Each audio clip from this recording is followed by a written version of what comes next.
La lluvia que cae sobre Nueva York no limpia. Es ácida y lenta, como un sudor frío del cielo.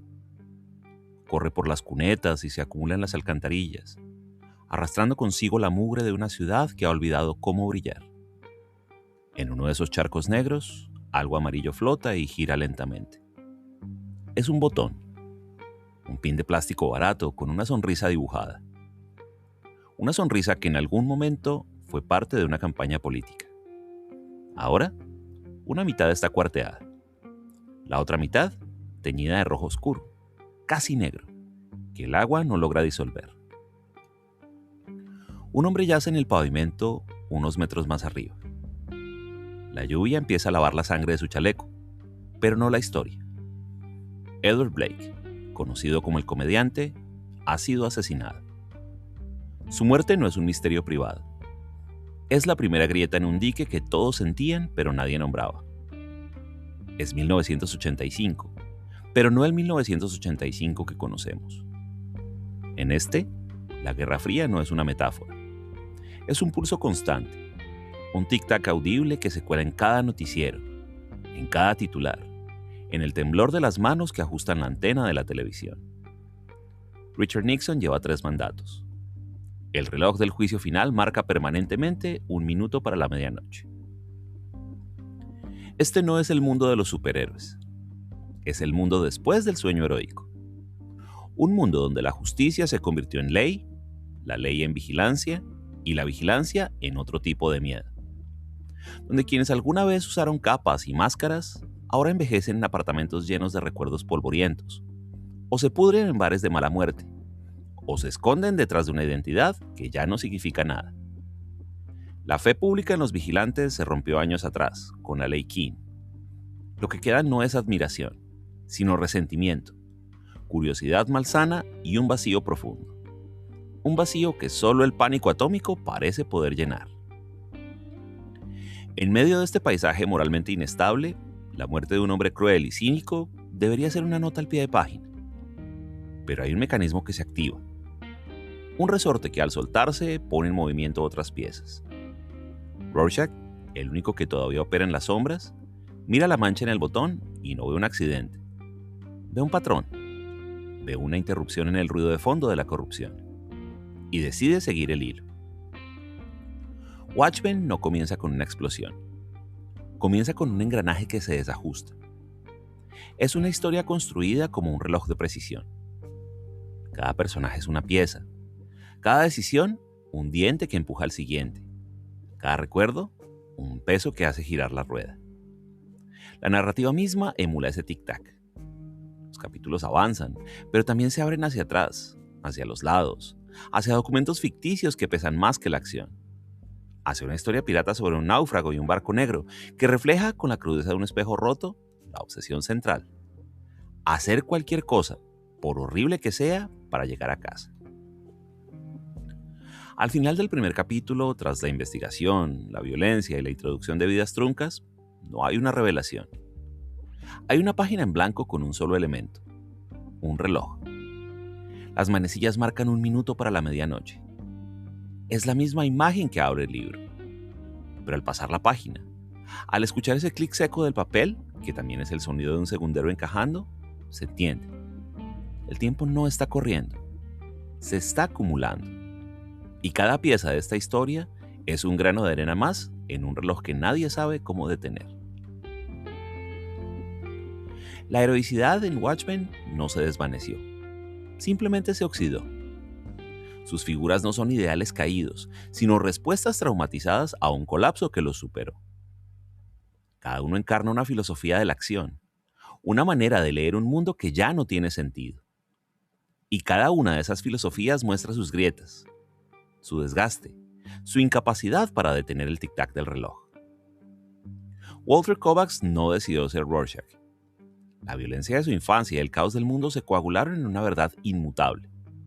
El mal existe, es una mancha y debe ser borrado. Su máscara de tela cambiante no es un disfraz, es un principio moral hecho patología. No ve personas, ve patrones. Su rigidez es tan absoluta que lo ha desconectado de toda calidez humana. Es la pieza del mecanismo que insiste en girar en una dirección, incluso si eso significa triturar todo lo que toca. Su heroísmo es una condena autoimpuesta. Edward Blake, el comediante, llegó antes que todos a la única conclusión que le pareció honesta. El chiste lo es todo. Tras ver el sueño americano desde dentro, sus guerras sucias, sus pactos secretos, su hipocresía, decidió que la única postura auténtica era la del cínico que dispara primero y se ríe después. No cree en nada, salvo en la fuerza bruta y en la crudeza del deseo. Es la pieza corroída que ya no transmite movimiento, solo ruido y fricción. Su muerte es lo único serio que le sucede. Dan Driver, el segundo hombre nocturno, es de otro material. No está hecho de convicción férrea ni de cinismo. Está hecho de nostalgia. Añora un orden, un código, una época en la que ponerse una capa y salir a patrullar parecía servir para algo. Su tristeza es la del coleccionista que cuida con cariño un artefacto obsoleto. Es la pieza del mecanismo que aún brilla, pulida por el recuerdo, pero cuyo eje está tan gastado que ya no puede sostener una tensión real. Su heroísmo es un hobby melancólico. Juntos, estos personajes no forman un equipo. Son un conjunto de soledades que chocan entre sí. No se complementan, se reflejan en las fallas del otro. Son arquetipos del cómic, el vigilante, el mercenario, el heredero, llevados hasta su extremo lógico y abandonados allí, a pudrirse en un presente que ya no cree en ellos. Su poder no radica en lo que pueden hacer, sino en lo que ya no pueden evitar. Ser testigos del fin de su propio mito. El mecanismo heroico se paró hace tiempo.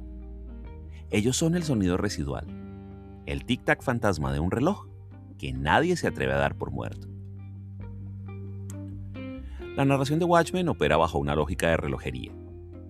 No es un río que fluye, es un mecanismo de engranajes entrelazados, donde cada movimiento depende del anterior y determina el siguiente. Su estructura fracturada, con saltos temporales, documentos apócrifos, la historia paralela de cuentos del navío negro, no es un alarde formal, es la arquitectura misma de su significado. Cada uno de estos elementos es un peso distinto en el péndulo del reloj.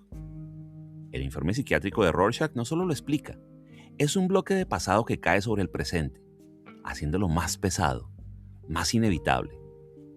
Las memorias de Hollis Mason, el primer hombre nocturno, no son nostalgia gratuita, son el registro del primer engranaje, el que inició el movimiento y cuyo desgaste anticipa el de todos los que le siguieron. La inserción de cuentos del navío negro es el espejo más perturbador.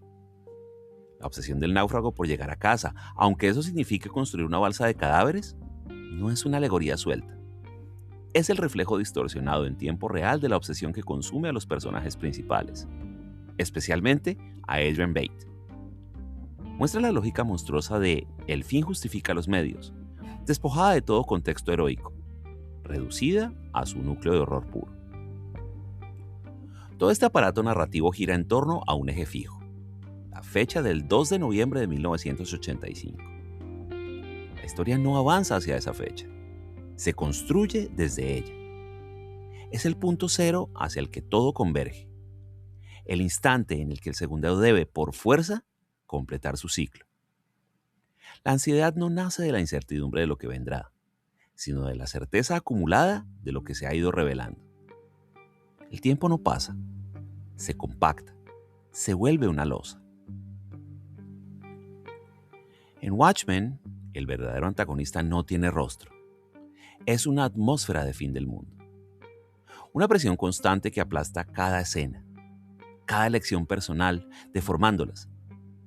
La amenaza nuclear no es un evento futuro, es un presente continuo, un zumbido de fondo que ha dejado de ser noticia para convertirse en clima.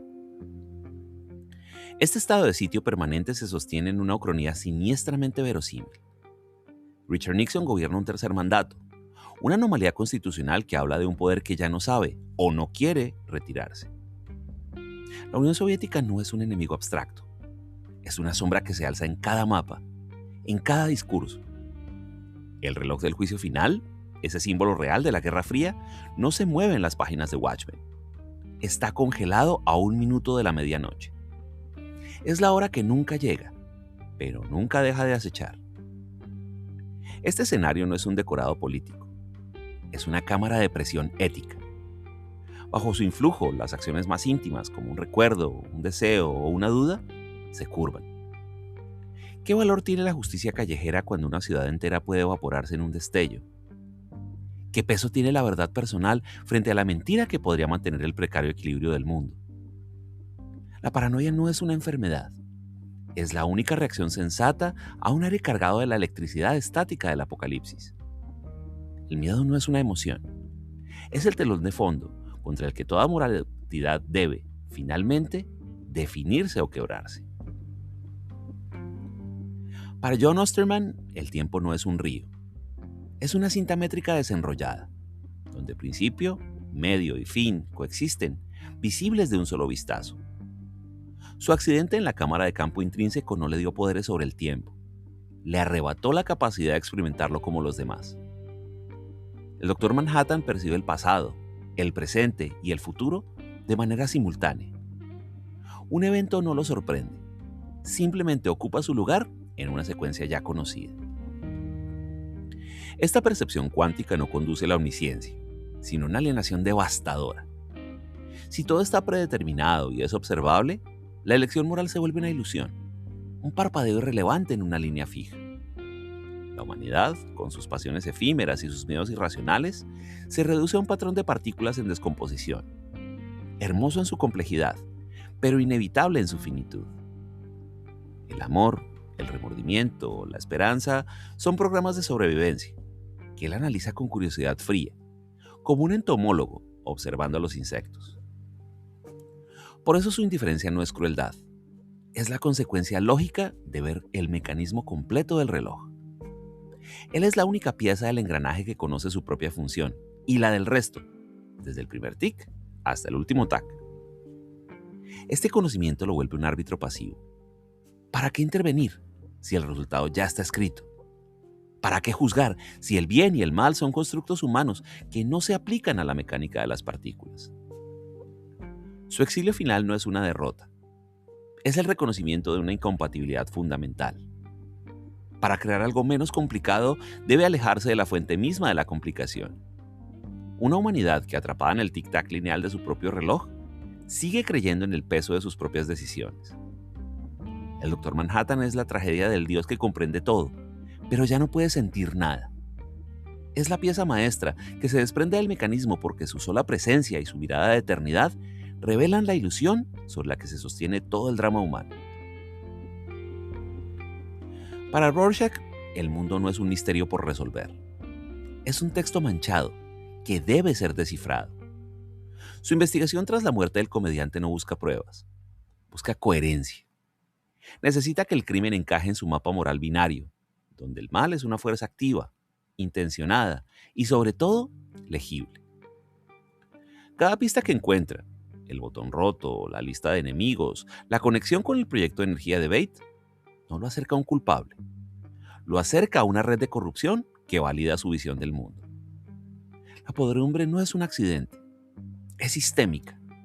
Y para él, un sistema corrupto solo puede ser el resultado de una conspiración.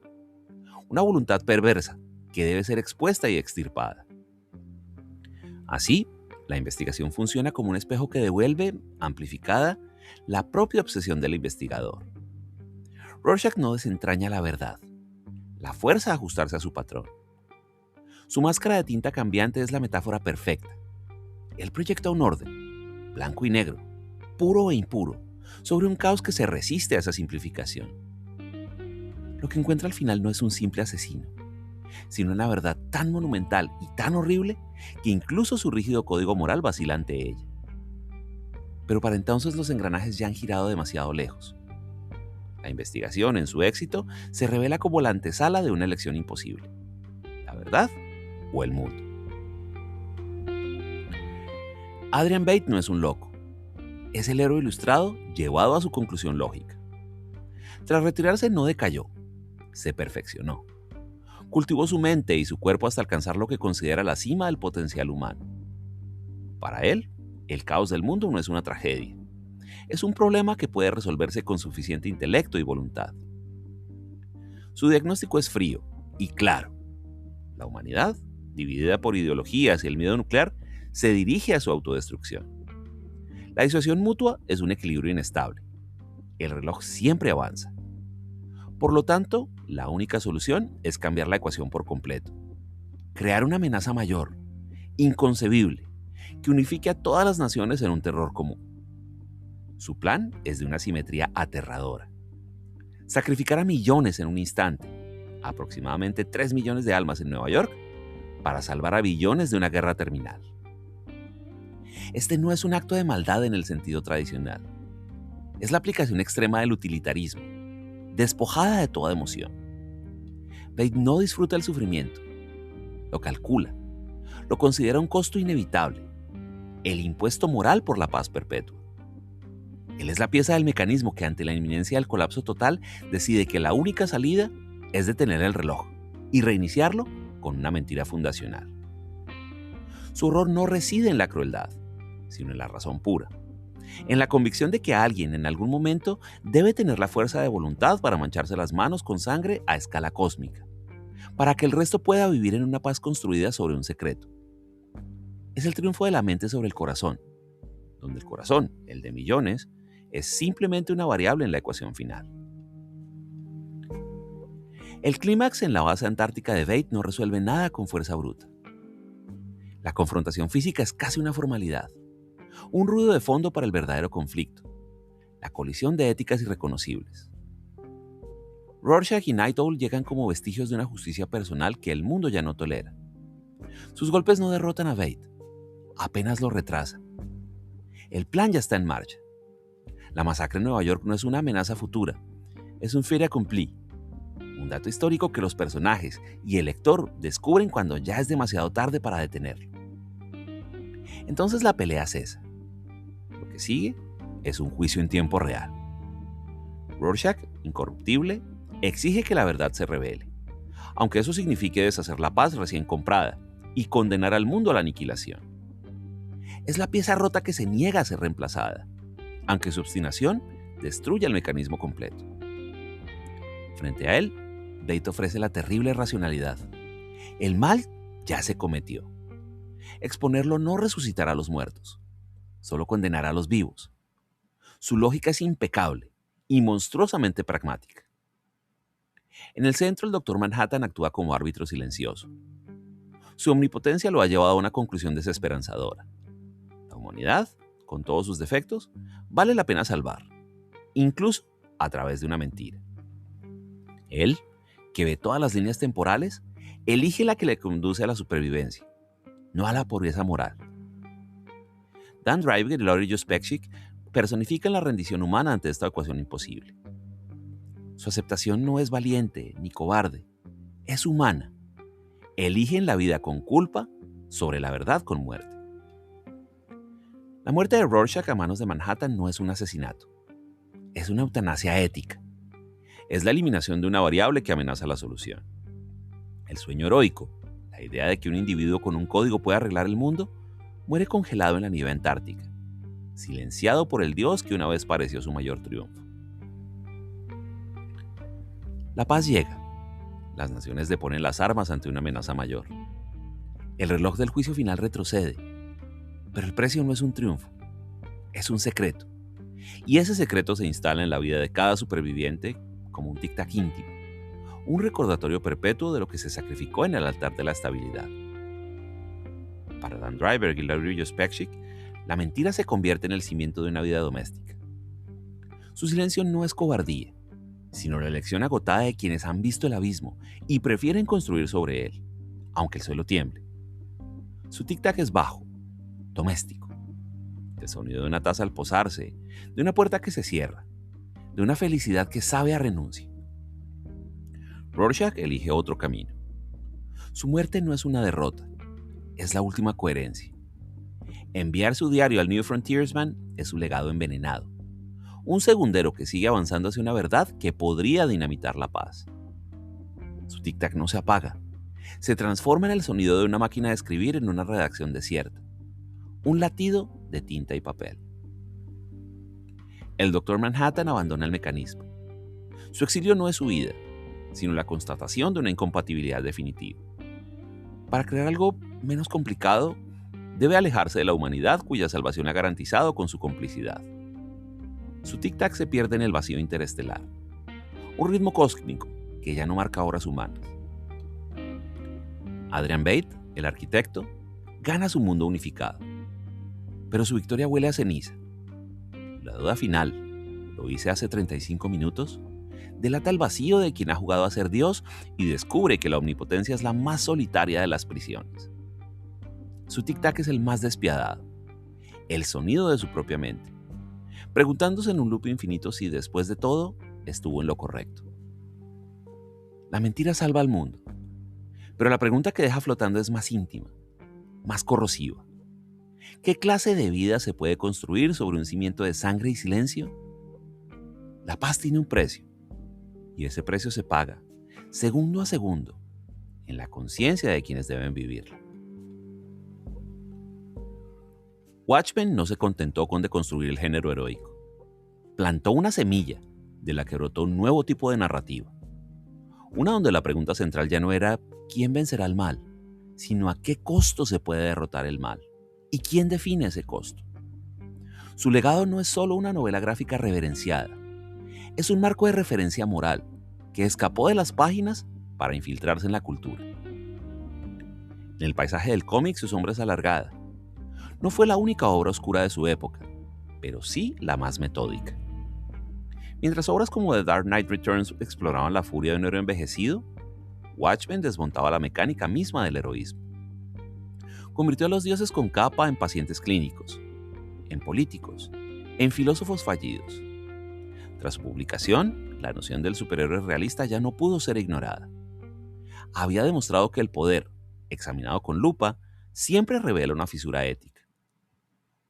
Pero su resonancia va más allá del medio. Watchmen anticipó la textura de ansiedades del siglo XXI. Su mundo de vigilancia estatal, noticias sensacionalistas, política degradada y una verdad pública cada vez más elástica, dejó de ser ucronía para volverse diagnóstico. El reloj del juicio final de la portada ya no marca solo la amenaza nuclear. Marca el colapso climático, la desinformación, la polarización. El tic-tac que sus personajes escuchaban es el mismo que reverbera en nuestro presente. El sonido de una crisis perpetua. Sus adaptaciones prueban la maleabilidad de su núcleo moral. La película de Zack Snyder de 2009 trasladó la estética y el dilema, aunque alteró el origen de la amenaza, sugiriendo que la firma de un dios podía ser un símbolo unificador más eficaz que un pulpo alienígena. La serie de HBO de Damon Lindelof de 2019 realizó el movimiento más audaz. Trasladó la pregunta del plano ideológico al racial y al memorial. Al hacer que la verdad oculta no fuera la masacre de Nueva York, sino un linchamiento racial en Tulsa que involucró a los primeros vigilantes, la serie preguntó qué traumas fundacionales sostienen el poder y qué pasa cuando ese secreto, décadas después, estalla. Demostró que el mecanismo de Watchmen, la mentira que sostiene la paz, la violencia que funda el orden, podía aplicarse a la herida más profunda y real de los Estados Unidos. En la redacción desierta del New Frontiersman, el aire huele a tinta barata, café rancio y polvo. Sobre el escritorio de un editor que ya no está, hay un montón de papeles. Pero no es un montón cualquiera. Es el diario de Walter Kovacs. Las páginas están manchadas de huellas dactilares, de sudor, de la suciedad de un apartamento destartalado. Contienen, en una caligrafía obsesiva y brutal, la verdad completa, sin atenuantes, de lo que ocurrió en la Antártida y en Nueva York el 2 de noviembre de 1985. Un asistente joven, con gesto cansado, hojea las páginas. Su mano se detiene. No hay música dramática. No hay voz en off que le diga qué hacer. Solo está el zumbido bajo de la fluorescencia. Y en algún lugar de su conciencia, el tic-tac de un reloj que ya no está en ninguna pared. Es el sonido del segundero moral, titubeando en el instante previo a marcar la hora. Publicarlo significa romper el frágil silencio del mundo. Significa decirle a millones de personas que la paz que respiran, el alivio que sienten al ver retroceder las armas, está construido sobre una pirámide de cadáveres y una mentira monumental. Podría desencadenar el pánico, el caos, la guerra que todo el engaño buscó evitar. Guardarlo significa convertirse en cómplice. Significa aceptar que la historia la escriben no los que tienen la razón, sino los que controlan la narrativa. Significa vivir, él y todos los demás, en una realidad edulcorada, cuyo precio es la amnesia forzada. Este es el último engranaje del mecanismo. No es una batalla, ni un discurso, ni la explosión de un superpoder. Es un hombre anónimo, con salario bajo y traje arrugado, ante un montón de papeles. En su decisión íntima, callada, se contiene la respuesta final a la pregunta que ha obsesionado a dioses y vigilantes por igual. ¿Qué pesa más? ¿El derecho a saber o el instinto de sobrevivir? Watchmen no da la respuesta. Solo muestra la mano suspendida sobre las páginas. Y ahí se detiene. No en una explosión, sino en un silencio electrizante. El silencio que precede a la elección. El silencio que es en sí mismo el verdadero campo de batalla. La imagen final no es ni de héroes ni de monstruos. Es de una habitación sucia, un reloj de pared detenido a una hora arbitraria y una verdad incómoda esperando, como una mina sin detonar, a que alguien decida si vale la pena activarla. El reloj de precisión ha completado su ciclo. Ha marcado cada tic y cada tac, cada engranaje de personalidad, cada peso del tiempo, cada mentira necesaria. Y lo que deja al final no es una solución, es un eco, un tic-tac fantasma que sigue sonando en la conciencia de quien ha sido testigo. Un recordatorio de que a veces la carga más pesada no es luchar contra el mal, sino decidir qué hacer con la verdad una vez que se le tiene en las manos, manchada y completa, sabiendo que el mundo podría no estar preparado para soportar su peso. Gracias.